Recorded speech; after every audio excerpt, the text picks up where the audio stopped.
Okay, it's time for another Max and Moritz adventure story. This time our two boys are trying to play a trick on their teacher, Mr. Muffin. And Max, who was the naughtiest, thought of a great idea.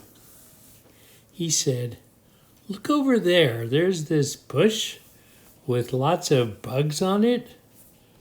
And I bet we could find a way to put those bugs in his bed." "Oh no," said Moritz, "that's crazy. How are we going to get them?" "Well, look, let's go over to this tree and shake it and make all the bugs fall out." And so they did. The two of them shook that tree back and forth until all of the bugs fell out of the tree. Then they got some paper cones and stuffed the bugs inside them. Not one bug, not two bugs, but 100 bugs. Max got 100 and Moritz got 100. Hee, won't this be funny when we put them in his bed?" they said.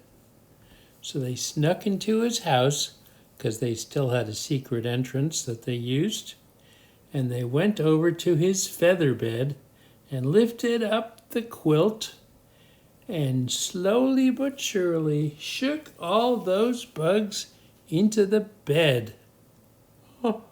Oh my goodness. Well, Mr. Muffin came home and he was tired and yawning.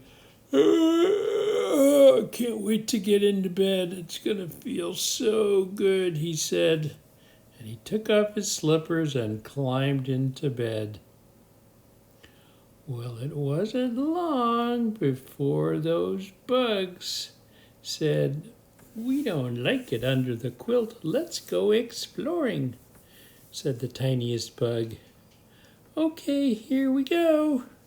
And the first bug peeked out. "Coast is clear. Come on, you guys. Let's go for a walk." Dun-dee-dun-dee-dun-dee-dun-dee-dun-dee-dun-dee-dun-dee. One by one, those bugs crawled out from under the quilt. Dun-dee-dun-dee-dun-dee-dun-dee-dun-dee-dun-dee-dun-dee. And when they got to Mr. Muffin's nose, they started to tickle it, and he woke up. "Ah! Yikes!" he said. "What's this? My bed is full of bugs. Eek!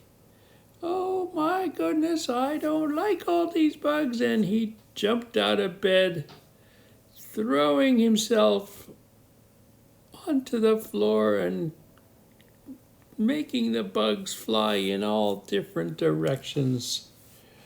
"Oh goodness, these are yucky bugs," he said, "and they're scratching me and biting me. Ow, ooh, ow, ee. They're biting my toes, biting my nose."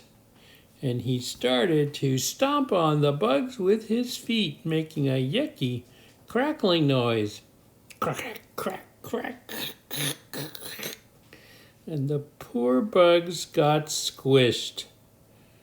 Well, in no time at all of the bugs had been squished.